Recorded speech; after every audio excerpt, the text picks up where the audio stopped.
Buenas noches.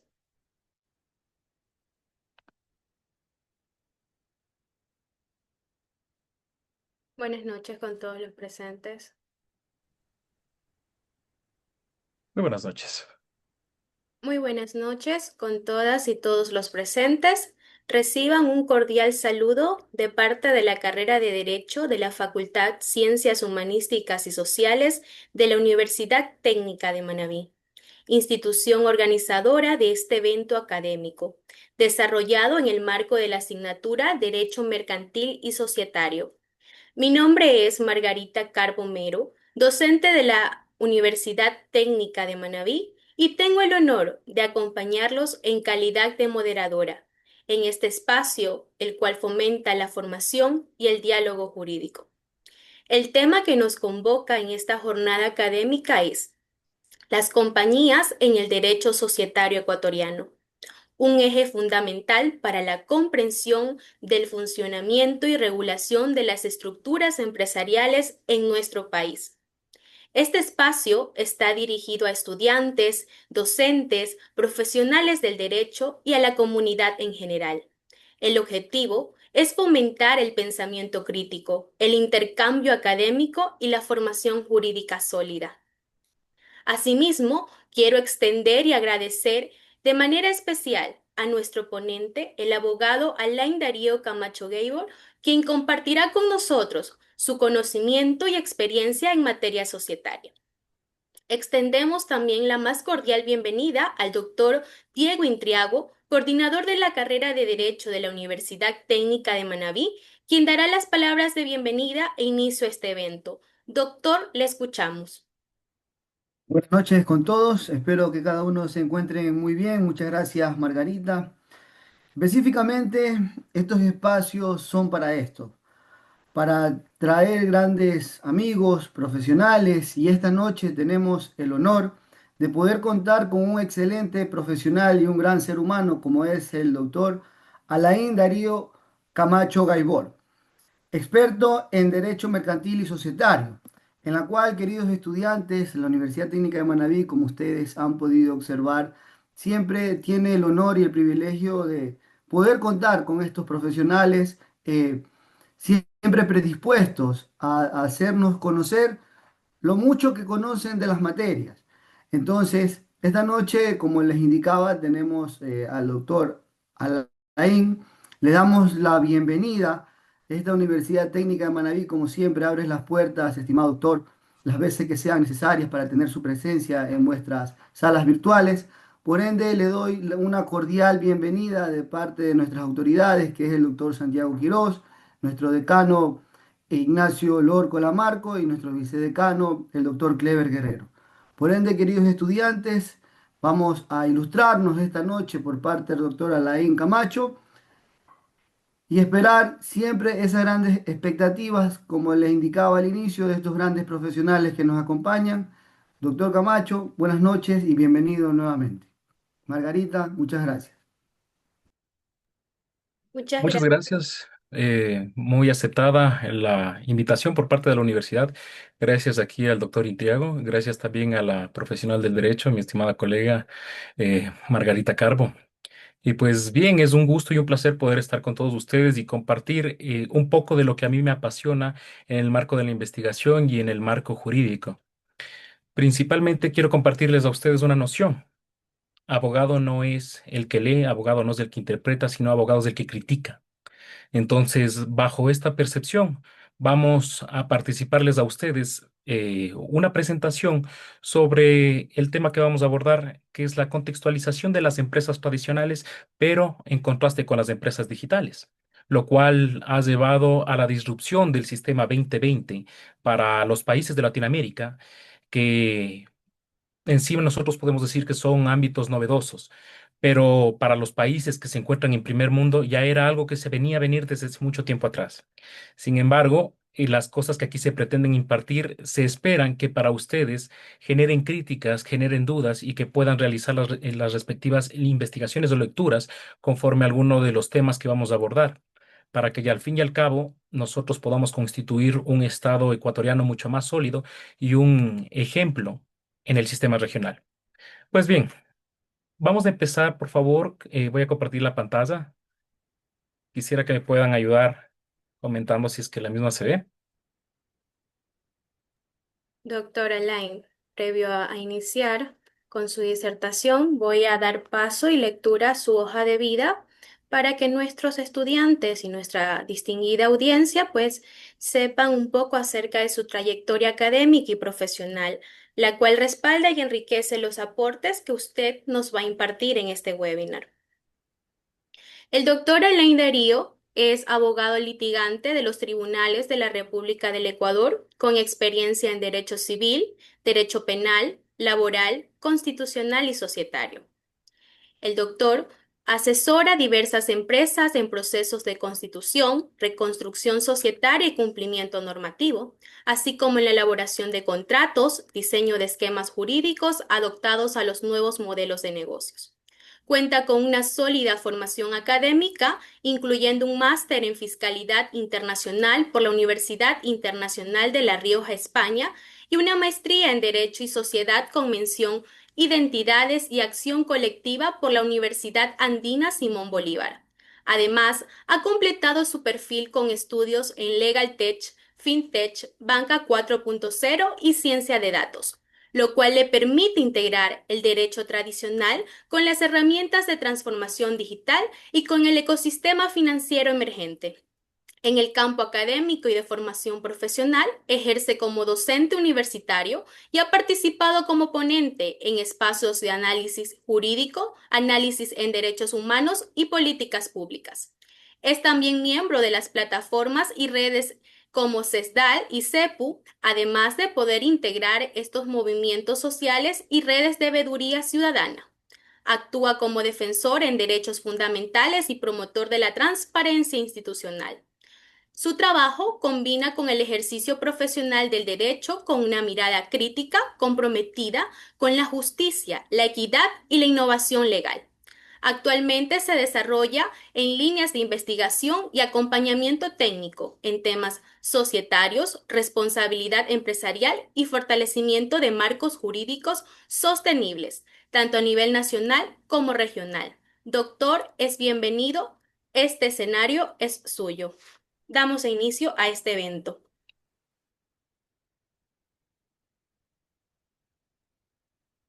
A ver, muchas gracias. Perfecto. ¿Me ayuda, por favor, doctora, comentándome si es que se puede visualizar la pantalla? Sí, doctor, se puede visualizar. Perfecto. Bien, entonces vamos a abordar la siguiente línea de título para los 45 minutos que tenemos durante la transición de la exposición. Y es importante esto. En un mundo donde una empresa puede nacer desde un celular en 24 horas, el derecho no puede seguir caminando a paso notarial. Esto de por sí ya nos habla un poco del trasfondo que nosotros manejamos a nivel administrativo.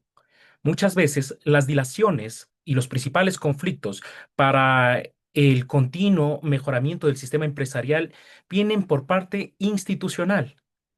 Es así que en diversas legislaciones, la inscripción de una empresa totalmente constituida y legal puede realizarse en un lapso ínfimo, menor a un día, y a través únicamente de un sistema celular. En nuestro contexto empresarial y jurídico, vamos a hacer un análisis previo sobre lo que responde o respecta a la ley de compañías. La ley de compañías recién vino a tener un margen de disrupción en el sistema de implementación a los nuevos estándares jurisdiccionales en el año 2020, cuando se implementa el sistema SAS, la Sociedad por Acciones Simplificadas.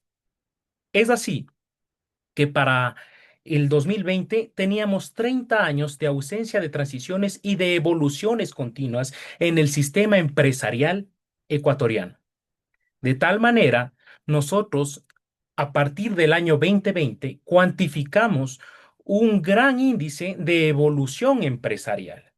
Esta evolución empresarial tiene dos principales componentes y dos principales actores. Aquellos actores que se encuentran bajo el sistema del RUC, aquellos actores que se encuentran en el nuevo modelo de empresas SaaS. Sin embargo, es increíble cuando nosotros podemos hacer el análisis de la evolución del sistema empresarial y encontramos que apenas el 1% de estas microempresas en realidad aportan a la economía y la sustentabilidad del Estado. ¿Qué es lo que está pasando aquí? ¿Cuál es el impedimento? Si ya hemos reducido los tiempos, hemos reducido costos, hemos reducido mecanismos para que se pueda apoyar a los emprendimientos, pero ¿cuál es la deficiencia del sistema o del Estado que impide al crecimiento y el desarrollo fortalecido de la economía del país? El marco jurídico tradicional nos denotaba diversas trabas, y más allá de las trabas que presentaba, tenían demasiados requisitos, lo cual volvía tedioso el sistema. Producto de lo mismo, nosotros tenemos que la informalidad del sistema del país sigue siendo vigente hasta los días actuales. El sistema de comercialización sigue siendo tardío. El sistema de comercialización sigue siendo muy exigente respecto a la adquisición, a la compra-venta de los productos. Las importaciones igualmente presentan muchos conflictos respecto a los costos tributarios, para lo cual, para los microempresarios representan grandes cantidades de pérdidas sustanciales a la economía, motivo por el cual se impulsa el tema de las SAS. Anteriormente nosotros teníamos dos sistemas que eran los líderes en el marco empresarial, el marco de la sociedad anónima y el marco de la compañía limitada. El marco de la compañía en acciones limitadas tiene una cierta relación con la sociedad anónima. Los mismos dependen de socios, de más de dos socios en adelante. Los mismos responden únicamente en el caso de la sociedad anónima por las acciones que estos tengan y en el caso de la compañía por responsabilidad limitada sobre la cantidad de dinero social que se ha implementado o se ha acuñado al modelo empresarial. Entonces, esto básicamente liberaba a estos dos actores de las responsabilidades. ¿En qué manera? Si es que, por ejemplo, la persona X suscribe y es miembro de la empresa y la empresa Y tiene una deuda de $20,000, las acciones por compañías limitadas nos manifestaba que en este caso el socio únicamente responde por la cantidad de acciones que en cantidad de dinero participó a la empresa. Es decir, si es que por $5,000 yo me suscribía a esta empresa y soy socio de la misma, solo y únicamente debo responder por los $5,000 de la empresa. De tal manera salvaguardo yo mi capital y mi patrimonio personal. Esto siempre y cuando evidentemente no haya complicaciones de carácter fiscal. ¿Ya? El sistema de las SAS tiene un modelo muy parecido. El sistema de las SAS viene a nosotros también a implementarnos esta facilidad. Yo puedo y únicamente responder por la cantidad de dineros o activos que yo aporto a la sociedad. Entonces, ¿cuál es el beneficio en claro si es que nosotros nos basamos en estos tres parámetros? El parámetro de aportaciones, el parámetro de responsabilidad y el parámetro de estructuración o de conformación. Tenemos que para el marco de la SAS, la misma es un sistema demasiado maleable, demasiado cambiante. Es decir, yo lo puedo reestructurar conforme la necesidad que yo tenga. Es muy difícil hacer una transición de una compañía de sociedad anónima a una compañía de acciones limitadas. Es muy complicado. Sin embargo, la SAS tiene esta facilidad. Además, es importante señalar que las empresas, como por ejemplo las que son en sociedad anónima, tienden a ocupar mucho la SAS como para subtipos de empresas que tienen un mismo marco de responsabilidad y de razón social. Es importantísimo. Como un ejemplo práctico tenemos al grupo La Favorita y de ahí tenemos lo demás que se ha instituido, entre ellos Supermaxi y demás. Bien, ahora, después de esto, nosotros tenemos el tema de la estructuración. La estructuración es muy complicada para el marco de las empresas tradicionales. No únicamente por el sistema de tiempo que esto toma para hacer la creación efectiva de la empresa y las diversas trabas que pueden presentar propiamente en el sistema administrativo. El sistema SAS tiene una constitución extremadamente simple que se equipara incluso a la adquisición de un RUC. Es por eso que la microempresa se ha de denotar como personas con RUC y aquellas personas jurídicas que se denominan SAS.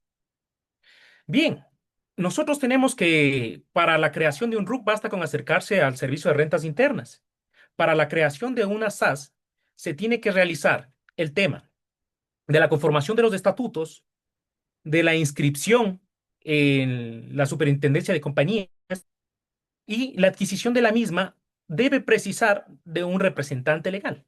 El representante legal basta que sea el mismo dueño de la empresa, es decir, podemos constituirla con una sola persona. Es la diferencia y no precisamos de un capital mínimo. Cuando nosotros hablamos sobre el sistema tradicional, tenemos que, por ínfima que sea la cantidad que se vaya a aportar, depende mucho de la noción de las acciones o de la sociedad para saber cuál es el mínimo requerido de cada socio o accionista para poder ingresar a la empresa. Otro de los sistemas que nosotros podemos crear para diferenciar este tipo de contextualizaciones es el marco digital.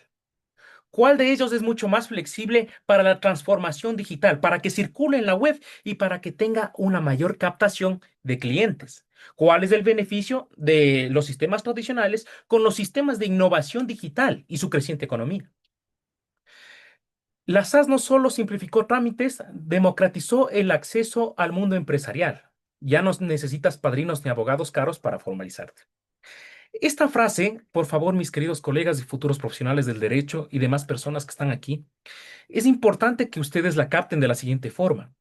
No implica que el sistema de la digitalización empresarial vaya a desmitificar la necesidad y uso de los abogados.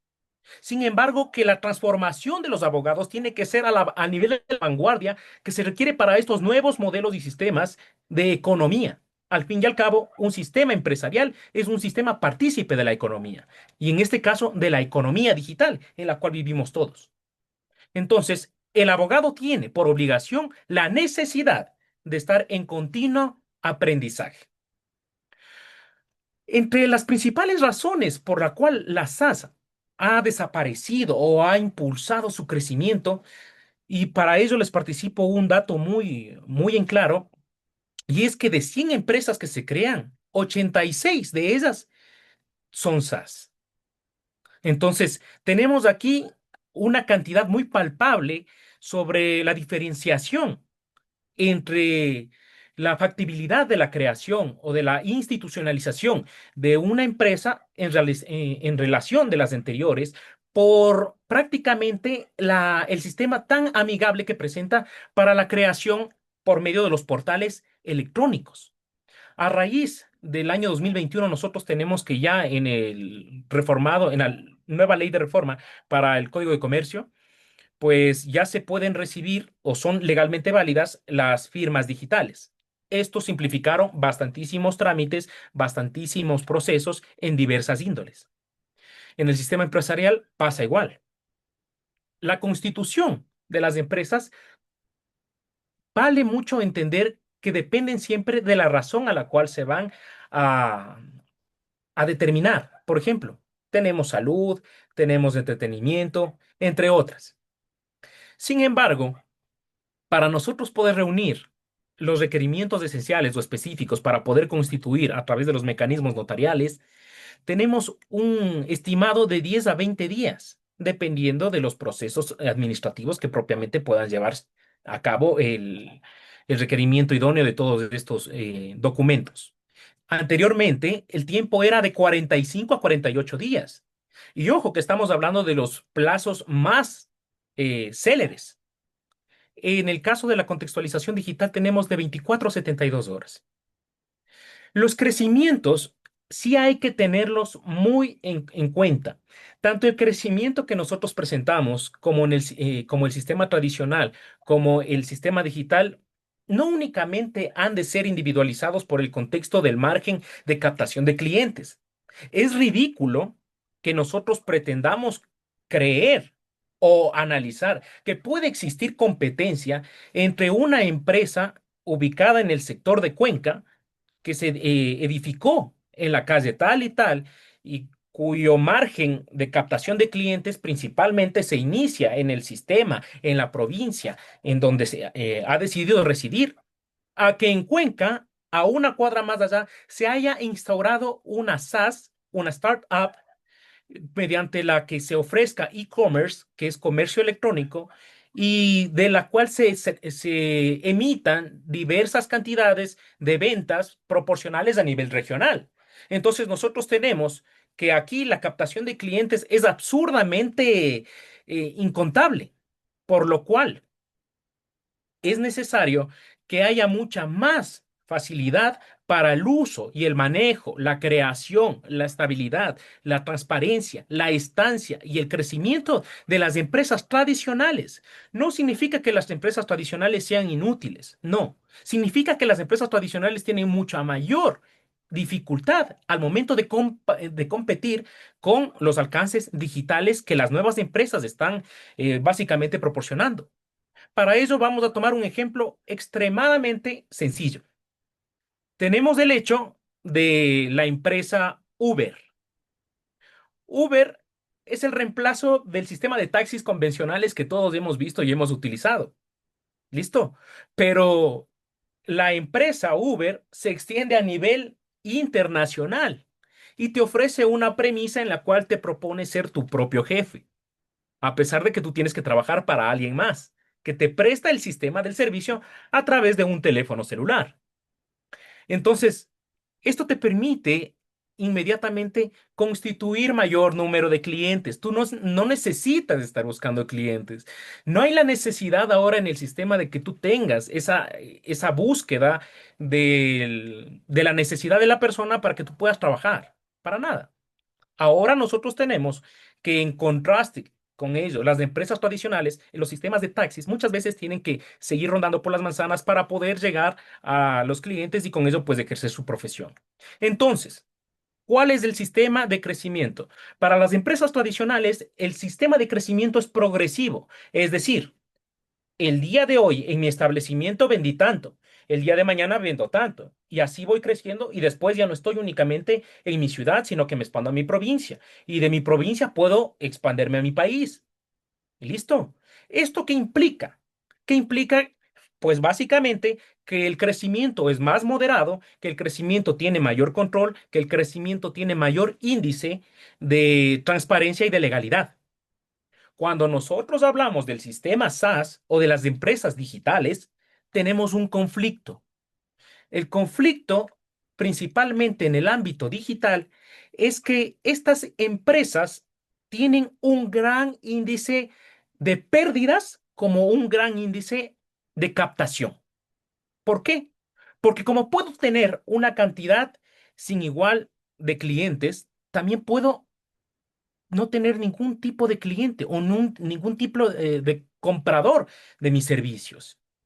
Entonces, es por ello que es importantísimo entender que parte de esta complejidad que puede llegar a presentarse es que el sistema SaaS únicamente precisa de la constitución a través de una persona, ¿ya?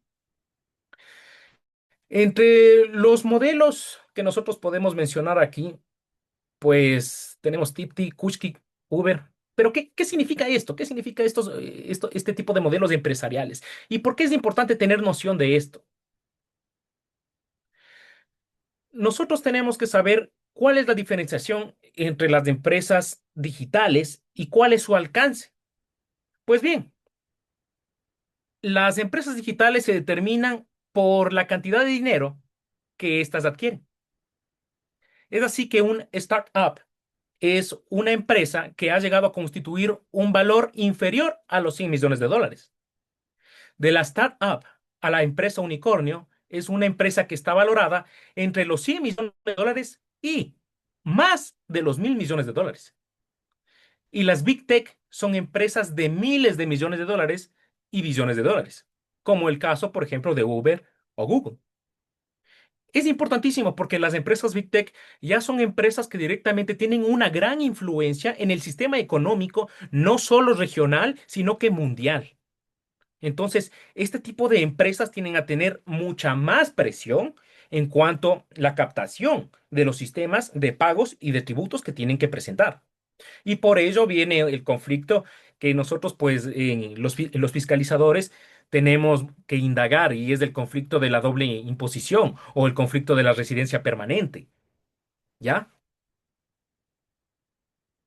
Aquí nosotros podemos tener unos ejemplos a nivel regional, como Tipti en Ecuador, Rappi en Colombia y Uber en Estados Unidos. El crecimiento exponencial de cada una de estas empresas depende mucho del modelo de accesión, del modelo de servicio o el nivel de comercio que éstas puedan implementar. Por ejemplo, uno de los modelos crecientes de manera preocupante incluso es el sistema Temu. ¿Cuánto ha crecido el sistema Temu a nivel regional? No, no, no, a nivel mundial. Entonces, esta empresa ya se constituye como unicornio. ¿Y para aquella empresa que se cimentaba en Guayaquil y que tenía su modelo de venta de ropa y tenía un público establecido en base a las 10 cuadras desde su establecimiento físico, en contraste con lo que yo puedo tener aquí en el día a día a razón de un anuncio X que a mí me llega y que me permite entender directamente que puedo escoger la ropa que a mí me gusta, el accesorio que a mí me gusta, de una manera tan simple y con un clic. Entonces, vemos que hay que ser un poco más amigables en el contexto de la transformación digital cuando hablamos del tradicionalismo, porque es necesario que pueda haber una competencia sana entre las empresas tradicionales y las empresas digitales. No todo es factible, no todo es bueno, no todo es justo, es cierto, pero sin embargo hay que buscar los modelos o mecanismos de transición para que existan estas capacidades de entablar un nivel mínimo de competencia. Las SAS, cuando nosotros investigamos un poco o leemos un poco las noticias de las semanas anteriores, vamos a darnos cuenta de que presentaron algunos inconvenientes que ya se venían venir justamente por el sistema de facilidades que presentaban para su constitución. Por ejemplo, uno de los mismos es que los sistemas tradicionales tenían que ser transparentes, tenían que ser objetados, las auditorías respectivas. Había muchas cosas que tenían que responder. En los sistemas de economía de sociedades por acción simplificadas, en especialmente aquellas que empiezan de manera 100% digital, ha habido un déficit creciente en el control administrativo y tributario que nosotros podemos tener. Es así que se han llegado a perder miles de millones de dólares porque muchas veces en los sistemas SaaS se han emitido facturas únicamente sin ofertar servicio para generar devengos al servicio de rentas internas para estas personas. Se han realizado lo que es ventas ficticias. ¿Para qué? Para justificar dineros ilegales. Se han realizado evasiones de impuestos, mintiendo que no se realizan los servicios cuando en realidad sí se está dando o proporcionando un servicio. Lo que se está aludiendo es a la facturación. Entonces, a razón de eso, tenemos que para este año ya existe la prohibición expresa para la operación de los sistemas financieros, de valores, de seguros y minería. Entonces, ¿qué implica esto? Que ya hay un mayor resguardo y una alerta preocupante, no únicamente a nivel nacional, sino internacional.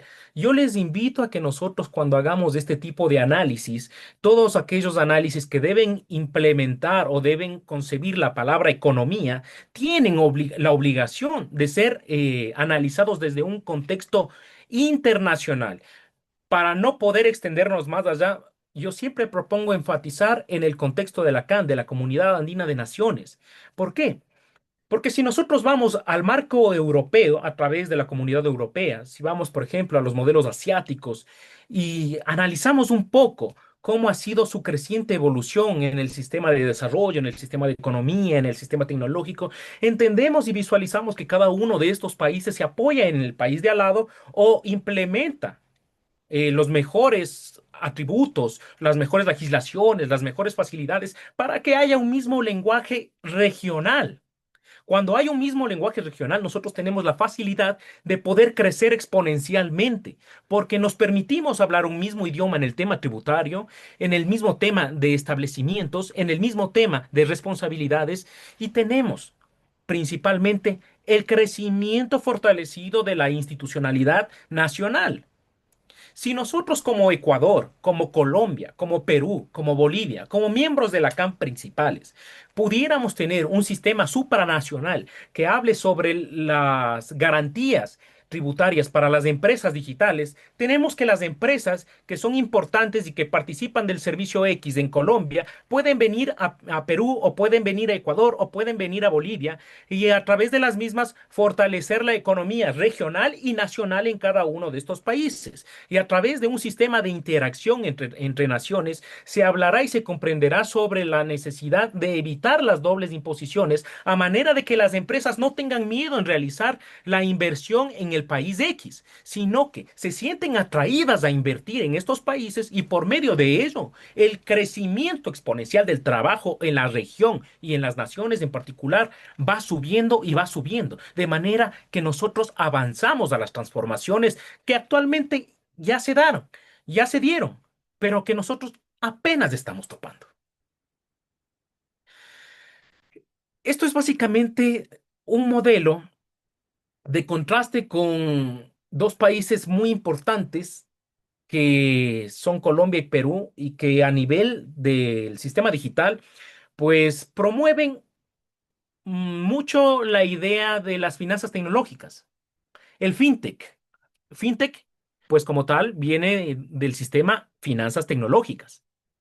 Entonces, cuando nosotros hablamos de las finanzas tecnológicas, tenemos que entender que es importantísimo el sistema de cómo se estructura la captación del dinero en la economía digital, la captación del contribuyente en la economía digital, la captación de las empresas y la residencia de las empresas en el contexto digital. Bien, entonces es importante que nosotros podamos abrir más círculos de conversación, más círculos de la academia. Los estudiantes no deben ser únicamente lectores, sino deben absorber críticamente la información, porque tienen que pronunciarse en base a las dudas que están viendo, no en la universidad, sino en su día a día. ¿Por qué pago esto? ¿Por qué se tiene que hacer a través de esta manera? ¿Cuál sería la alternativa o cuál sería la propuesta que pueda mejorar esta situación? Entonces, todo eso nos hace partícipes de un sistema. Una enfermedad, el COVID, fue la que detonó la banca 4.0 para nosotros llegar ahora a tener el margen de la economía digital tan implementado en nuestro ser que todo lo realizamos a través de nuestro teléfono. No hay necesidad de nada más.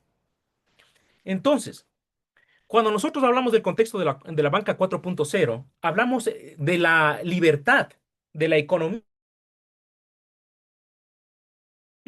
y de cómo ésta destruyó los mecanismos de la frontera. Es decir, yo ahora puedo enviar dinero a cualquier parte del mundo a través del sistema PayPal, por ejemplo, de Western Union, y este dinero que se va, pues básicamente yo tengo una noción X de cuánto estoy aportando físicamente.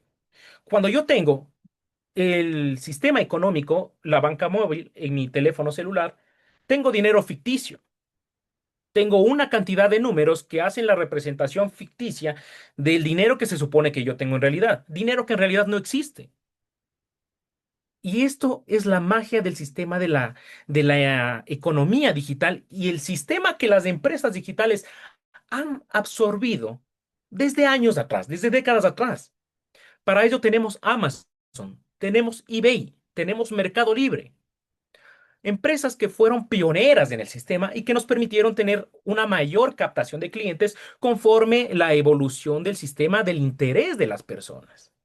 ¿Por qué yo me compro en Mercado Libre o en Amazon o en eBay el producto X? Fácil, porque no necesito salir a cotizar, porque lo vi en la televisión o en un programa de YouTube o en un anuncio X y me pareció algo interesante. Entonces, investigué un poco en internet mismo, el cual pago a través de mi red de plan de datos o a través del servicio que tengo con una empresa y por medio del mismo realizo una compra. Este dinero se va a otro país, no se queda acá. Entonces, cuando esto sucede, hay el conflicto con la economía nacional. ¿Por qué? Vamos a poner un ejemplo muy práctico y para ello volvemos a tomar a Uber. Como ustedes sabrán, hace pocos años atrás se realizó lo que era la implementación del IVA para los impuestos por servicios digitales. ¿Esto qué implicaba? Implicaba una grave vulneración de los derechos constitucionales de las personas, de nosotros los compradores, de nosotros los usuarios. Porque según el margen constitucional, los principales que deben responder a la economía del país son las empresas. Pero ¿qué es lo que pasa cuando la empresa a la cual yo estoy pagando por un servicio se encuentra en Estados Unidos? Y yo únicamente ocupo el servicio acá, pero mi dinero se va hacia Estados Unidos. Entonces, la empresa en Estados Unidos se sigue haciendo millonaria, mientras que el sistema aquí nacional no avanza. Entonces vienen las comunicaciones entre países y naciones, y comunidades incluso, con las cuales se pretende dar un margen de tributación efectiva para que los países tengan la captación de fondos que requieren para poder subsistir. Entonces, después de eso, el gobierno resuelve y dice, a ver, estamos perdiendo mucho dinero. La persona X nuevamente está gastando $10 en el servicio de transporte de Uber, pero esto se va a los Estados Unidos y yo no me quedo con nada. Entonces les dice a los bancos, necesito que ustedes hagan las retenciones de esta fuente de dinero. Por ello también es que nosotros tuvimos un periodo de dificultades con el sistema PayPal. Y como ustedes o muchos de ustedes se podrán haber dado cuenta, el sistema PayPal, uno de los bancos digitales más potentes del mundo, ya ha ido menguando. ¿Por qué? Porque el sistema PayPal permitía mucha evasión fiscal. ¿A quiénes? A los contribuyentes y a las empresas. Ah, y esto de aquí, pues evidentemente no beneficiaba a la economía ni nacional, peor regional. Y obviamente los países que se ponen en alerta sobre todo esto son los países de primer orden, de primer mundo. Entonces, el Estado conversa con los bancos y les dices, mira, cada que realice un consumo en Uber, le cobras tanto. Entonces, esa tarifa viene e ingresa directamente al Estado, pero sale de tu fondo. Entonces ya no terminas pagando $10, sino que pagas un adicional al banco. Y este banco, pues evidentemente reporta al Estado. Esta es la forma de captación que llegan a tener las empresas de otros países aquí en Ecuador. ¿Y por qué es malo? ¿Por qué es negativo? Porque nosotros tenemos que buscar la forma de que tributen justamente aquí, de que los precios de transferencia que nosotros manejemos respecto de los tributos sean totalmente parciales para que no haya un perjuicio para estas empresas grandes, para estas Big Tech, que aportan miles de millones de dólares al día en su nación y al sistema regional, sino que haya una diferenciación adecuada y un proporcional para cada una de las naciones. Uber desde Estados Unidos capta tanto dinero para Ecuador, capta tanto dinero en Argentina, en Chile, en Colombia, en Perú, y todo este dinero se lo lleva a ellos. Entonces, ¿qué queda para el Estado? Entonces, esto es importante porque nos permite a nosotros entender un poco las necesidades que el Estado tiene para podernos privatizar ciertos accesos a nuestros fondos y por ello es que el nivel de impuestos es mayormente creciente. ¿Qué implica esto desde una visualización o un contexto empresarial? ¿Qué es lo que dice el empresario? El empresario se asusta cuando ve esto y dice, ¿para qué voy a invertir en este país? ¿Por qué invertiría yo mi dinero en un país con un sistema de impuestos tan variable?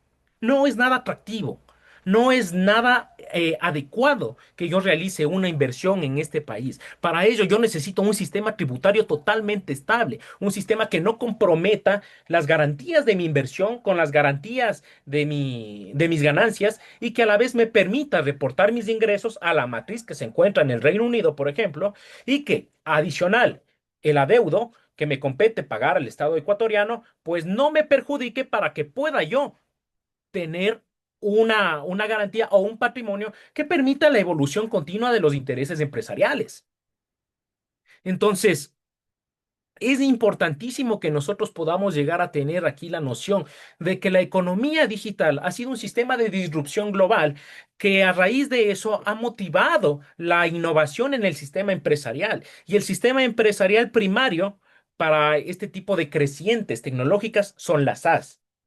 Las SaaS que pueden constituirse o de manera física o de manera digital. ¿Por qué yo tengo que constituir una SaaS o con un RUC basta y sobra? Sí, tranquilamente, pero la SAS a mí me da personería jurídica. Entonces, esto es más atractivo para el momento en que yo quiero cotizar o llamar a la inversión extranjera. También nosotros tenemos el contexto de los inversionistas ángeles. ¿Qué son los inversionistas ángeles? Para los contextos SAS.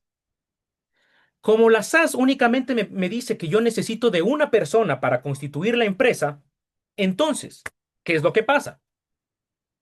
Que si yo constituyo mi empresa nuevamente comercio electrónico y vendo ropa desde Ecuador para todo lo que es Latinoamérica. Y voy viendo que tengo más captación y más captación de ventas y de clientes. Entonces, un empresario en México ve este sistema y lo ve atractivo y me dice, yo te voy a hacer una inversión de tanto dinero.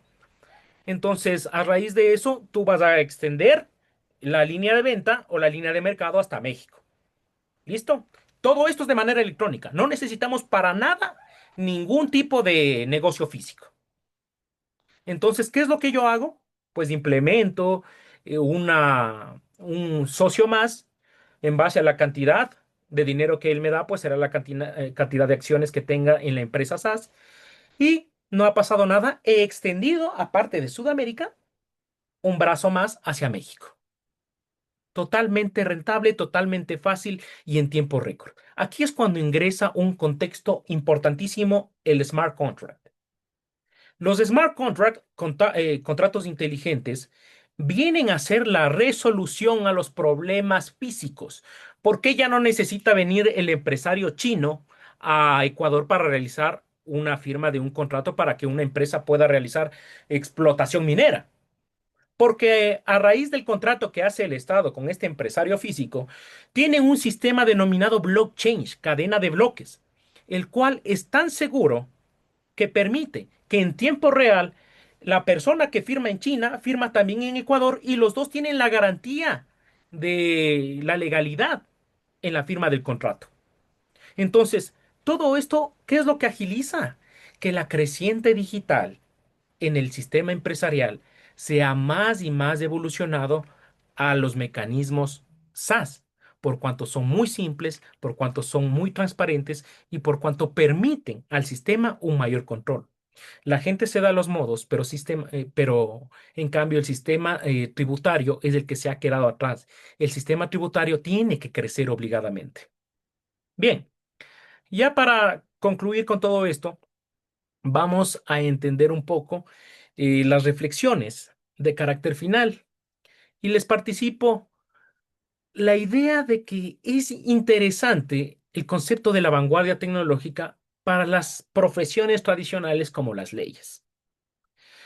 El abogado que no se adecúe a los nuevos sistemas tecnológicos no podrá comprender y no podrá ser partícipe de los sistemas de interacción que necesita el empresario con el mundo de la economía abierta internacional y que a su vez tiene la obligatoriedad del abogado de entender y aprender a cuantificar en tiempo real las cantidades de dinero, las cantidades de demanda y las cantidades de captación para los requerimientos físicos, tributarios y exponenciales en cuanto a las necesidades de la misma institucionalidad.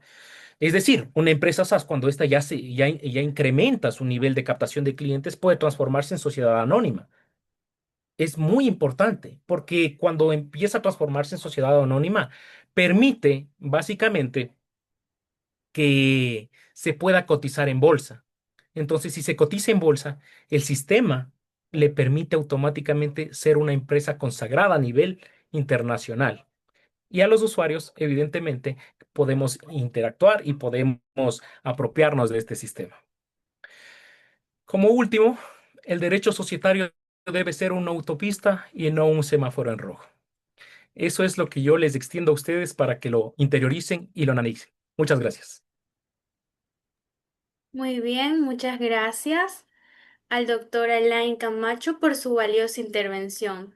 Sin duda alguna, su ponencia ha enriquecido a la formación académica de nuestros estudiantes de la Universidad Técnica de Manabí y a nuestra comunidad. En este momento daré paso a una selección de preguntas de manera aleatoria por parte del público, las cuales fueron enviadas a nuestro chat. Doctor, ¿es jurídicamente viable que un conductor que presta servicios mediante plataformas como Uber se constituya como una SAS o para operar formalmente en Ecuador? ¿Y qué implicaciones legales tendría esto frente a la normativa de transporte y trabajo? Dice la primera pregunta, doctor. Perfecto.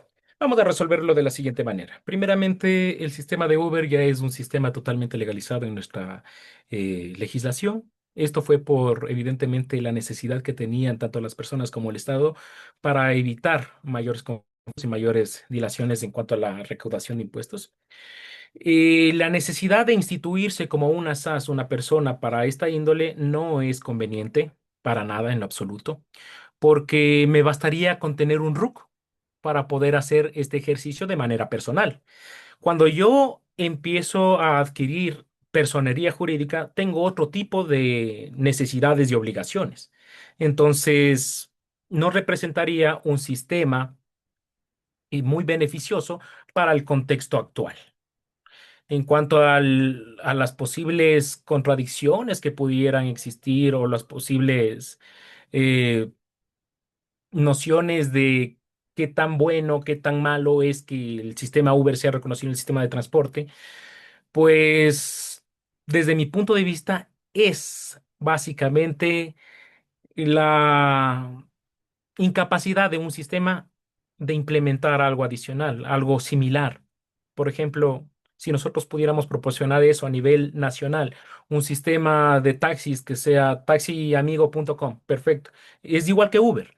La diferencia es que nosotros vamos a tener ahora que el dinero ya no se va para Estados Unidos, sino que el dinero se queda aquí directamente en Ecuador. Eso es todo. Muy bien, gracias. Una segunda pregunta dice, ¿qué aspectos claves se deben considerar al estructurar una SAS para garantizar su eficiencia operativa y jurídica desde su constitución? Ya, perfecto. La razón social. Siempre es la razón social. La razón social es aquello a lo cual nosotros nos vamos a dedicar. ¿Por qué es importante? Porque a partir de ello nosotros mismos abrimos nuestro flujo de mercado. Entonces, el flujo de mercado depende de a qué nos vamos a dedicar. Si es que yo en mi razón social soy vendedor de productos agrícolas, entonces tendré que enfocarme en este mercado y por este mercado tendré que responder. Y después de los productos agrícolas, tendré que ver cuáles son los posibles afiliados o cuáles son los posibles mecanismos alternos que yo puedo implementar, como por ejemplo será el cuidado animal, servicios de veterinaria. Incluso puedo participar o hacer algún tipo de colaboraciones con fundaciones para hacer el tema de reforestaciones y a través de ellos yo impulsar el sistema de utilizar el abono X. Entonces, todo esto parte ¿de qué? De la razón social. Con la razón social, yo sé cómo tengo que constituir, cómo tengo que edificar y cómo tengo que responder por la cantidad X de acciones que yo tengo que participar o declarar. Muchas gracias, doctor. Y una última pregunta es, ¿cuál cree usted que es el principal reto jurídico que enfrentan los abogados frente al auge de la constitución de empresas bajo el modelo SAS, la economía digital, considerando que esta figura ha desplazado en gran medida los modelos societarios tradicionales? Ujú. Perfecto. Nuevamente, les recalco a ustedes, futuros profesionales del derecho, colegas, personas que se encuentran aquí con nosotros compartiendo este meeting académico. El problema es la ausencia del estudio, la ausencia de la necesidad por la investigación, la ausencia de necesidad por la capacitación. Los abogados estamos por lo general supeditados solo a esto. a la normativa, a la ley. Y más allá de esto, creemos que podemos resolverlo todo. Por ello, muy pocos abogados se interesan en realidad en entender cómo funciona el sistema de la economía, cómo funciona el sistema contable, cómo funciona el sistema digital. Entonces, ¿qué implica esto? Que tú te quedas sin trabajo porque tú quieres. Porque si el sistema está evolucionando, el sistema está cambiando, tú tienes que estar a la par. No es únicamente la nueva ley que salió y yo tengo que empaparme de ella. No, no, no, no, no. También tienes que mejorar tus habilidades. Tienes que aprender programación. Tienes que aprender a detallar todo este tipo de requerimientos para que el día de mañana tú puedas proporcionar un servicio pleno desde la iniciación de la empresa, así como también la constitución final de las garantías, de los traspasos de dominio, de las transferencias de dinero. Es decir, aquel abogado que solo se enfoca en analizar el marco legislativo no sirve o no va a servir directamente para el sistema empresarial y para el sistema tributario.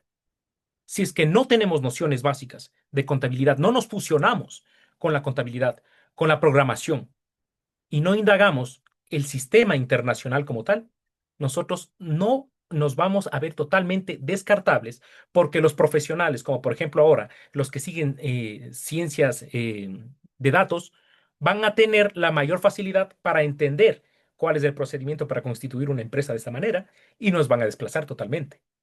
Quizás nosotros seamos llamados para revisar los estatutos, quizás, pero para lo demás seremos totalmente descartables. En cuanto a los abogados tradicionales, tienen que seguir involucrándose y capacitándose continuamente, porque también es algo muy cierto el hecho de que no pueden desaparecer del todo las empresas tradicionales. No van a dejar de existir, pero van a evolucionar. Lo que les dije en un inicio, una empresa, por ejemplo, en sociedad anónima, puede tener subempresas que sean en sistemas SaaS. Entonces, si tú solo quieres ser el abogado de la empresa en sociedad anónima, pues puede que esté bien.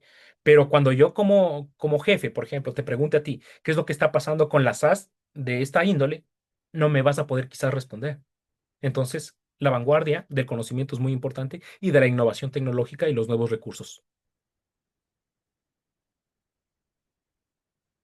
Muy bien, muchas gracias. Hemos dado paso y clausuro el banco de preguntas.